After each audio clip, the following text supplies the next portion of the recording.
तो यह है आपका सीसीए रूल्स 1965, जिसके अंदर पार्ट वाइज हम आपको पढ़ा रहे हैं। तो पार्ट 1 में जनरल में बेसिकली हमने आपको बताया कि कब ये कमेंस हुए और कब जो टाइटल है इनका, वो टाइटल का नाम क्या है, central civil services classification control and appeal. CCA की फुल फॉर्म याद रखना, बेसिकली पूछा जाता है कि इस सीसीए के अंदर ए का क्या मतलब है, तो आपको पता होना चाहिए ए का मतलब अपील होता है। ठीक है, कब से एनफोर्स हुए आपको दोबारा एक बार याद करा देते हैं। कब से एनफोर्स हुई है, ये हुए आपके एनफोर्स 1 दिसंबर 1965 से। ठीक है, कब से हुई, 1 दिसंबर 1965 से हुई। सीसीए रूल्स 1965, कल हमने आपको पार्ट 1 बताया था।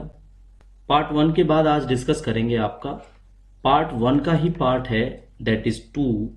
पार्ट 1 का 2 है, जिसमें आपका पढ़ाया जाता है इंटरप्रिटेशन। क्या पढ़ाया जाता है, इंटरप्रिटेशन। इंटरप्रिटेशन को आप एक तरह से कह सकते हो कि इसके अंदर इंपॉर्टेंट जितनी भी टर्मिनोलॉजी है, टर्म्स हैं, वो इसके अंदर आती हैं। तो बेसिक आपको समझने की जरूरत है जिन टर्म्स की, उनका बेसिकली हम आपको बता देते हैं। इसमें पहला आता है आपका अपॉइंटिंग अथॉरिटी।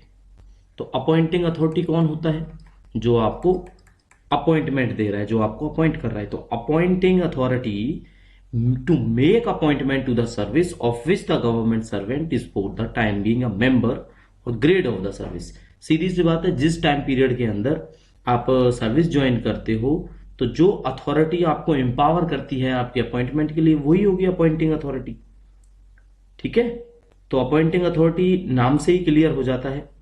अगर गवर्नमेंट सर्वेंट कोई परमानेंट मेंबर है किसी अदर सर्विस का, किसी एनी अदर सर्विस का परमानेंट मेंबर है, या उस पोस्ट को, वो परमानेंट पोस्ट को सब्सटेंटेटिवली हेल्ड करता है, तो क्या होगा, कंटिन्यूअस एम्प्लॉयमेंट में माना जाता है वो गवर्नमेंट एम्प्लॉय, कंटिन्यूअस एम्प्लॉयमेंट। तो कंटिन्यूअस एम्प्लॉयमेंट का मतलब आपको पता चल गया, कंटिन्यूअस एम्प्लॉयमेंट। कंटिन्यूअस एम्प्लॉयमेंट का मतलब होता है नो सर्विस ब्रेक। अगर सर्विस के दौरान कोई भी ब्रेक नहीं है तो उसको कंटिन्यूअस एम्प्लॉयमेंट या कंटिन्यूअस सर्विस बोला जाता है। जैसे अपॉइंटिंग अथॉरिटी होती है, वैसे ही होती है कैडर अथॉरिटी। अब ये कैडर अथॉरिटी क्या होती है, कैडर अथॉरिटी का मतलब है कि जो रेगुलेट करती है उस सर्विस को। कैडर अथॉरिटी क्या होती है, जो उस सर्विस को रेगुलेट करती है। तो हम सिंपल लिखेंगे, to regulate the service, to regulate the service, इसको बोलेंगे कैडर अथॉरिटी। और अपॉइंटिंग अथॉरिटी कौन सी होती है, जो सिंपल सी बात है, यहां पे फिर भी हम लिख देते हैं, जो अपॉइंट्स करती है, वो अथॉरिटी होती है आपकी अपॉइंटिंग अथॉरिटी। क्लियर हो गया। आपसे सीसीएस पूछा जाता है, तो सीसीएस का मतलब आपको पता है क्या होता है, क्या होता है, सेंट्रल सिविल सर्विस, यही होता है। सेंट्रल सिविल सर्विस भी कह सकते हैं, और अगर पोस्ट की बात करेंगे तो हम सेंट्रल सिविल पोस्ट भी कह सकते हैं इसको। तो इसका मतलब क्या होता है, इसका मीनिंग क्या होता है, इसका मीनिंग होता है सिविलियन सर्विस। ठीक है, सिविलियन सर्विस। अब सिविलियन सर्विस डिफेंस के अंदर भी होती है, तो वो भी इसके अंदर काउंट की जाती है। तो सिविलियन पोस्ट कहो या सिविलियन सर्विस कहो, तो वो आपका सेंट्रल सिविल सर्विस के अंदर आती है। आपने ध्यान रखना है, यहां पे हम मना कर देते हैं आपको कि आर्मी है, एयरफोर्स है, इसके बाद नेवी है, यानी कि ये जो डिफेंस वाला पोर्शन है, सिविलियन नहीं, सोल्जर वाला पोर्शन है, जो ये सारा का सारा सिविलियन के अंदर नहीं आता आपका। ठीक है बच्चों, सारा का सारा क्या है, सिविलियन के अंदर नहीं आता है। चलो, अब अगर जब आप कंडक्ट रूल, ये क्लासिफिकेशन कंट्रोल एंड अपील पढ़ते हो, तो वहां पे अगर कहीं पे आपको कमीशन लिखा वर्ड मिल जाए, जैसे लिखा होगा कमीशन वर्ड, तो कमीशन का मतलब यूपीएससी होता है। ठीक है, इस रूल्स के अंदर 1965। और यूपीएससी का क्या मतलब होता है, यूपीएससी का मतलब होता है, यहां पे लिख देते हैं हम, कमीशन मतलब यूपीएससी। ठीक है, और यूपीएससी का मतलब यूनियन पब्लिक सर्विस कमीशन। हो गया क्लियर? चलो, अब इतना आपको बता ही दिया है तो डिफेंस सर्विस के बारे में भी बता देते हैं। डिफेंस सर्विस क्या होती है? डिफेंस सर्विस, डिफेंस सर्विस का मतलब होता है service under government of India but ministry of defence. तो MOD वर्ड मिलता है मिनिस्ट्री ऑफ डिफेंस, जिसको बोलते हैं गवर्नमेंट ऑफ इंडिया के अंदर, ministry of defence, government of India, जिस पर आर्मी एक्ट लागू नहीं होता। आर्मी एक्ट, और कौन सा है आर्मी एक्ट? 1950, ये आर्मी एक्ट हो गया। ऐसे ही नेवी एक्ट होता है, नेवी एक्ट 1957। ऐसे ही एयरफोर्स एक्ट होता है, तो एयरफोर्स एक्ट कब है? 1950। यानी आर्मी और एयरफोर्स का आपको देखने को मिलेगा 1950, और नेवी का एक्ट है जो 1957 देखने को मिलेगा। तो हम क्या लिखेंगे इस पॉइंट को कि डिफेंस सर्विस का मतलब है service under government of India in the ministry of defence. ठीक है, और जो डिफेंस सर्विस एस्टीमेट से दिया जाता है, जिनका मतलब इसके अंदर जहां भी डिफेंस सर्विस का मतलब यूज होगा उसमें ये चीजें आपकी ऐड नहीं होती, आर्मी एक्ट, नेवी एक्ट और एयरफोर्स एक्ट। ठीक है, तो ये डिफेंस सर्विस में जो सिविलियन सर्विस की बात की जाती है बेसिकली CCS रूल्स में, तो ये चीजें नहीं आती। ठीक है, जब हम सिविल की बात करते हैं। क्लियर हो गया आपको ये 5th पॉइंट? इसके बाद अगर कोई डिपार्टमेंट पूछता है आपसे गवर्नमेंट ऑफ इंडिया का, तो कोई भी स्टेब्लिशमेंट हुई, ऑर्गेनाइजेशन हुई, उसको डिपार्टमेंट बोलते हैं। ये कोई जरूरी नहीं है, इसलिए हम आपको बताएंगे अब डिसिप्लिनरी अथॉरिटी क्या है। डिसिप्लिनरी अथॉरिटी, डिसिप्लिनरी अथॉरिटी क्या होता है इसको समझेंगे। इसका मतलब होता है अथॉरिटी कंपिटेंट। इसका मतलब समझो, अथॉरिटी कंपिटेंट। अब ये कंपिटेंट जो वर्ड है ना, इसका मतलब ये है जो कंसर्न्ड होती है। जो भी अथॉरिटी कंसर्न्ड होती है उसी को डिसिप्लिनरी अथॉरिटी बोलते हैं। तो डिसिप्लिनरी अथॉरिटी कौन सी होगी? Authority concerned. किस लिए कंसर्न्ड? जो पेनल्टीज लगाए। Authority concerned to impose penalty, ऐसे समझना है आपने, टू इम्पोज पेनल्टी। ठीक है, कंपिटेंट अथॉरिटी यहां पे लिख देते हैं लगाए। कंपिटेंट अथॉरिटी जो लगाए क्या? पेनल्टी, उसको बोलते हैं डिसिप्लिनरी अथॉरिटी। ठीक है, चलो ये क्लियर हो गया आपको। अब कहीं पे अगर एक चीज मिल जाती है आपको, जैसे आपका जो ये पेनल्टी वर्ड है, यहां पे हम नोट करके लिख लेते हैं पेनल्टी। पेनल्टी ये बिल्कुल आपने याद कर लेना है, रट लेना है। पेनल्टी आपका रूल नंबर 11 में डिफाइंड है, रूल नंबर 11 में आता है। किसके रूल नंबर 11 में? ये तो बताने की जरूरत नहीं है ना। CCS CCA रूल्स 1965 इसके अंदर आता है। क्लियर हो गया आपको ये डिसिप्लिनरी अथॉरिटी के बारे में। अब अगर कोई पूछता है आपसे गवर्नमेंट सर्वेंट, तो गवर्नमेंट सर्वेंट तो बताने की जरूरत नहीं है।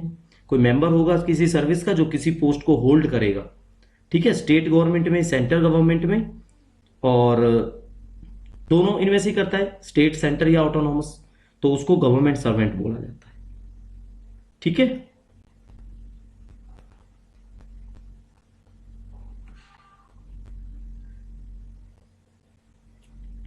चलो क्लियर हो गया। हेड ऑफ द डिपार्टमेंट की अगर बात की जाएगी, HOD, head of the department. Head of the department का मतलब क्या होगा? जिसको पावर दी गई है। हेड ऑफ डिपार्टमेंट की यहां पे हम पावर्स लिख लेते हैं, क्या क्या पावर्स हैं। तो हेड ऑफ डिपार्टमेंट की पावर्स क्या क्या है वो ये बता देते हैं हम आपको। पहले तो इनकी पावर अपॉइंटिंग की पावर है, अपॉइंटमेंट्स की। दूसरी इनकी पावर है डिसिप्लिनरी एक्शंस की, डिसिप्लिनरी अथॉरिटी भी होते हैं यही। डिसिप्लिनरी अथॉरिटी के साथ साथ ये आपकी अपीलेट अथॉरिटी भी होते हैं, अपीलेट अथॉरिटी। क्लियर हो गया बच्चों? अपीलेट अथॉरिटी के साथ साथ बेसिकली यही है, अपॉइंटिंग भी है, डिसिप्लिनरी भी है और अपीलेट अथॉरिटी भी है। ये तीनों की तीनों अथॉरिटी है वो रूल्स के हिसाब से, सिविल सर्विस रेगुलेशन के हिसाब से होती हैं। तो हेड ऑफ द डिपार्टमेंट का मतलब ये हुआ। अब इसमें कंफ्यूजन है head of office. Head of office क्या होता है, यहां पे लिख देते हैं इसकी फुल फॉर्म। एचओडी की तो सबको पता है, हेड ऑफ ऑफिस। तो हेड ऑफ ऑफिस क्या होता है ये आपको समझा देते हैं। हेड ऑफ ऑफिस का मतलब है आपका अपॉइंटिंग की भी पावर है, डिसिप्लिनरी की भी पावर है, अपीलेट अथॉरिटी की भी पावर है, रिव्यूइंग अथॉरिटी की भी पावर है। इसके लिए मतलब यही हुआ, जो अथॉरिटी डिक्लेयर की जाती है to be the head of office. Head of office जो होते हैं अंडर जीएफआर रूल्स होते हैं। हेड ऑफ ऑफिस जो होते हैं अंडर जीएफआर रूल्स होते हैं। और जो एचओडी होते हैं, इसका भी लिख देते हैं हम यहाँ पे, ये जो एचओडी होते हैं ये होते हैं आपका under FR and SR, fundamental rule and supplementary rule के हिसाब से। ठीक है, क्लियर हो गया। जहां जहां पे आप सेक्रेटरी वर्ड पढ़ोगे, ये सेक्रेटरी का शॉर्टकट SCCY लिखा जाता है, सेक्रेटरी, वहां पे होगा secretary to the government of India in any ministry. ठीक है, इन एनी डिपार्टमेंट और मिनिस्ट्री। ये तो कोई बड़ी बात नहीं है, पोस्ट का नाम है, जैसा था वैसा का वैसा हमने आपको बता दिया। इसके अंदर स्पेशल सेक्रेटरी भी होते हैं, ज्वाइंट सेक्रेटरी भी होते हैं, कैबिनेट सेक्रेटरी भी होते हैं, प्रेसिडेंट का भी सेक्रेटरी होता है, प्राइम मिनिस्टर के भी सेक्रेटरी होते हैं, प्लानिंग कमीशन के भी सेक्रेटरी होते हैं। तो इसका सीधा मतलब यही है। एक चीज और बताएंगे सेक्रेटरी के बाद, सर्विस। सर्विस का क्या मतलब है? सर्विस का सीधा मतलब है सिविल सर्विस। सिविल सर्विस, और सिविल सर्विस कौन सी है? ये सेंट्रल, जो सेंटर की सिविल सर्विस होती है वहां पे ये डेफिनेशंस हैं। इसके अंदर इंटरप्रिटेशन है। जब भी आप रूल में कहीं सर्विस वर्ड पढ़ोगे it mean civil service central. Secretary word पढ़ोगे secretary to the government of India in any department और मिनिस्ट्री। ठीक है, ये क्लियर हो गया। अब एक बार आपको ये हम रिवाइज करा देते हैं शुरू से। ठीक है, एक बार क्या करते हैं, आपको रिवाइज करा देते हैं कि इसके अंदर क्या क्या है। ये है आपका पार्ट 1। पार्ट 1 के अंदर आप लोग पढ़ रहे हो इंटरप्रिटेशन।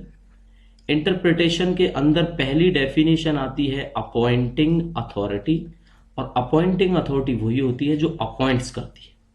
ठीक है, दूसरा आता है कैडर अथॉरिटी, और कैडर अथॉरिटी होती है जो आपकी सर्विस को रेगुलेट करती है। CCS होता है सेंट्रल सिविल सर्विसेज, और आपका इसके बाद कमीशन का कोई मतलब पूछे तो दैट इज UPSC, यानी कि union public service commission. Clear हो गया।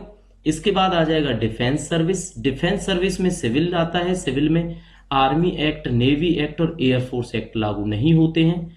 ये मिनिस्ट्री ऑफ डिफेंस के, गवर्नमेंट ऑफ इंडिया के अंदर आते हैं। ठीक है, डिसिप्लिनरी जो अथॉरिटी होती है वो अथॉरिटी कंपिटेंट होती है, और वो अथॉरिटी कंपिटेंट क्या करती है, वो लगाती है आप पर पेनल्टी।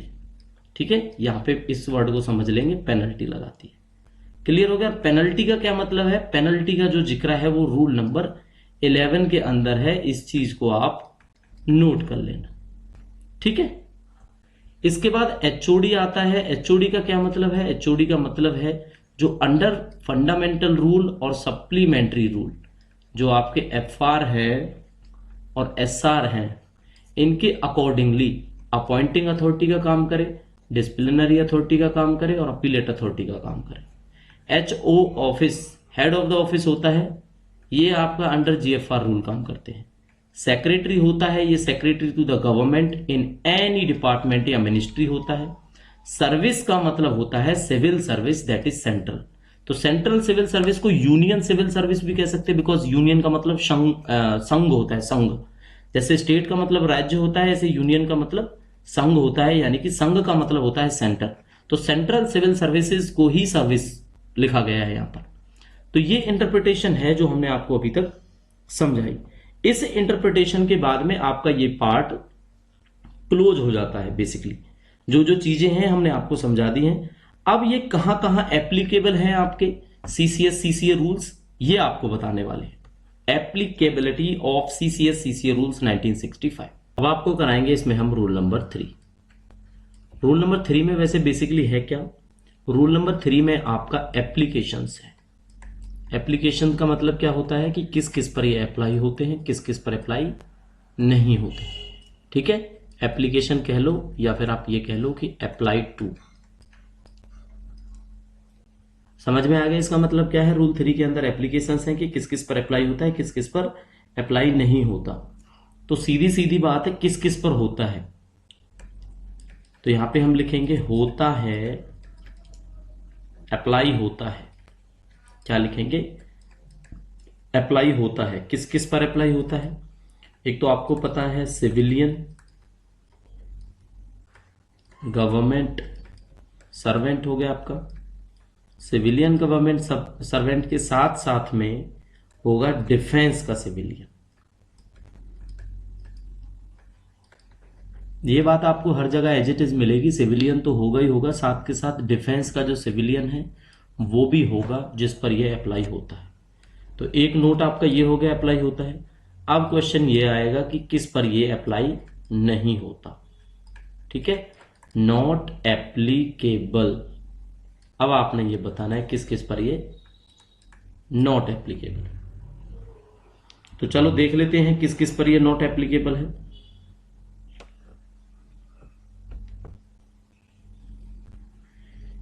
आपने नोट करना है, एक तो हो जाएगा रेलवे सर्वेंट, कोई भी रेलवे सर्वेंट। रेलवे सर्वेंट की डेफिनेशन अगर आप वैसे देखोगे तो इंडियन रेलवे का इस्टेब्लिशमेंट कोड होता है। इंडियन रेलवे का क्या होता है? Indian railway establishment code, IREC। इसको क्या बोलते हैं फुल फॉर्म? चलो यहां पे लिख देते हैं, इतना ज्यादा जरूरी नहीं है। इंडियन रेलवे इस्टेब्लिशमेंट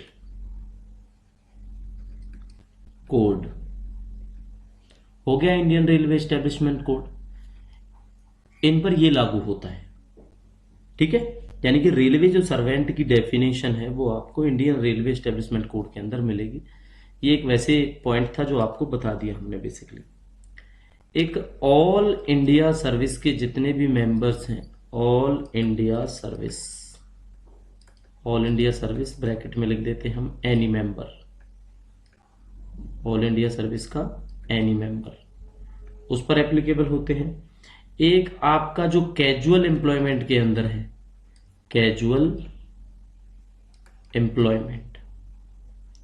अब देखो, हर चीज का मतलब जानने की आपको जरूरत नहीं है, बट फैक्ट्स के हिसाब से आप पढ़ते चलो कि कैजुअल एम्प्लॉयमेंट का कोई भी पर्सन, ठीक है, कोई भी पर्सन जो 1 मंथ नोटिस पीरियड से कम सर्व करता है, तो कैसे लिखेंगे? Employ serving less than 1 months notice, तो वो भी इस दायरे में नहीं आता। याद रखना इस चीज को कि अगर किसी ने रिजाइन दिया है और वो 1 मंथ सैलरी लेस देन है, ये टी है, ये एच है, ठीक है, देन हो जाएगा ये। क्लियर हो गया आपको? एक लास्ट में एक लाइन हर किसी रूल में आप जोड़ सकते हो कि प्रेसिडेंट किसी भी स्पेशल ऑर्डर से, ठीक है, या कोई प्रीवियस अप्रूवल जो प्रेसिडेंट से ली है पहले, इन रूल के शुरुआत होने से पहले और इन रूल की शुरुआत होने के बाद में, अगर ऐसा कोई ऑर्डर निकलता है तो वो भी स्पेशल प्रोविजन के तहत इसके अंदर नॉट एलिजिबल हो सकते हैं, नॉट एप्लीकेबल हो सकते हैं। तो हम सिंपल लिखेंगे स्पेशल प्रोविजन बाय प्रेसिडेंट। किसी को भी मेंशन कर सकते हैं इसके अंदर, तो उन पर ये जो रूल हैं आपके ये लागू नहीं होंगे। ठीक है, तो ये आपको क्लियर हो चुका है।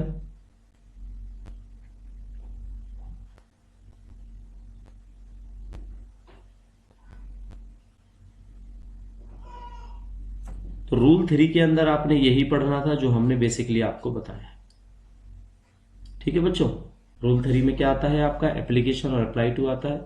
1 मिनट आपको ये थोड़ा सा क्लियर कर देते हैं।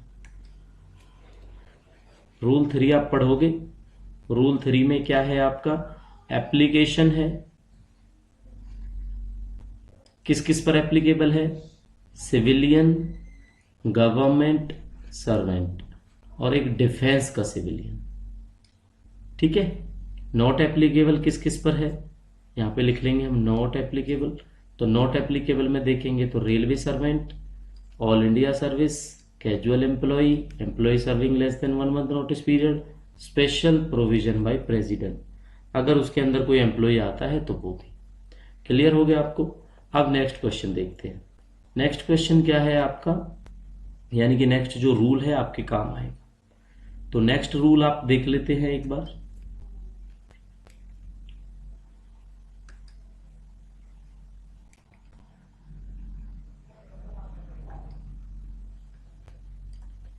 ये है आपका रूल 4। रूल 4 क्या कहता है? रूल 4 कहता है आपका क्लासिफिकेशंस ऑफ सर्विसेज। क्या आएगा इसके अंदर? Classifications of services.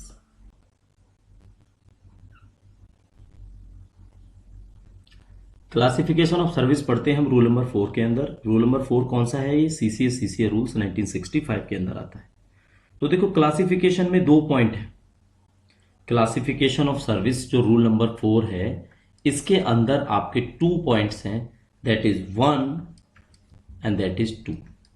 1 और 2 में दोनों में क्या क्या है कि सबसे बड़ी बात तो यही है कि सेंटर गवर्नमेंट, जिसको यूनियन बोलते हैं, उसमें सिविल सर्विस का क्लासिफिकेशन के बारे में बताया हुआ है। तो क्लासिफिकेशन कैसे है? इसको हम लिखते हैं सीसीएस, सेंट्रल सिविल सर्विसेज। ठीक है, इस वर्ड को नोट करना, कोई बड़ी बात नहीं है, आपको समझ में आ जाएगा। Group A. ऐसे ही ये आपका 1 पॉइंट हो गया, ऐसे ही सेकंड होगा, ऐसे ही थर्ड होगा और ऐसे ही होगा आपका 4th। ठीक है। तो इसमें क्या होगा? इसमें लिखेंगे हम सीसीएस ग्रुप बी। अब आपको समझ में आ गया होगा सीसीएस किस लिए लिखा। वैसे आप समझ सकते हो इस बात को, ये ग्रुप सी होता है और ये ग्रुप डी होता है।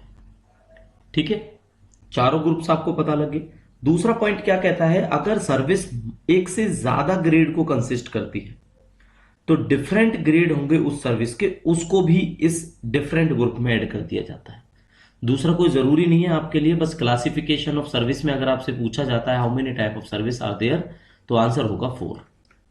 ठीक है, 4 टाइप्स की सर्विस है, ये आंसर करना होता है। कौन सा है? ABCD। क्लियर हो गया रूल नंबर 4। अब रूल नंबर 4 के बाद हम कराएंगे आपको रूल नंबर 5। रूल नंबर 5 क्या कहता है? अभी जो ये चल रहा है ना, ये आपका पार्ट 2 चल रहा है, ये आपको नोट करा देते हैं, इसको पार्ट 2 बोलते हैं। पार्ट 2 में क्या है? पार्ट 2 में आपका क्लासिफिकेशन है, जो भी आप बताया था हमने आपको। देखो, जब ये क्लास हम लोगों ने स्टार्ट की तो सबसे पहले आपको पार्ट्स पढ़ाए हमने, तो पार्ट्स में किसके अंदर क्या है वो आपको होपफुली याद हो जाना चाहिए था, लेकिन अगर नहीं हुआ है तो आप एक बार रिवाइज करो और हर एक पार्ट में क्या आता है वो आपको याद करना है। ठीक है, तो रूल नंबर 5 में आपका आ जाता है कॉन्स्टिट्यूशन ऑफ सिविल सर्विसेज। ठीक है, कि सिविल सर्विसेज का कॉन्स्टिट्यूशन क्या कहता है, कॉन्स्टिट्यूशन ऑफ CCS, ऐसे समझेंगे इसको। ठीक है, अब कॉन्स्टिट्यूशन में क्या आएगा? कॉन्स्टिट्यूशन में भी ग्रुप ए का, ग्रुप बी का, ग्रुप सी का, ग्रुप डी का और बाकी जितने भी ग्रेड्स हैं सर्विस के अंदर वो सारे आ जाते हैं। तो कॉन्स्टिट्यूशन ऑफ CCS में क्या है आपका? वही है ABCD, ये ग्रुप्स हैं बस।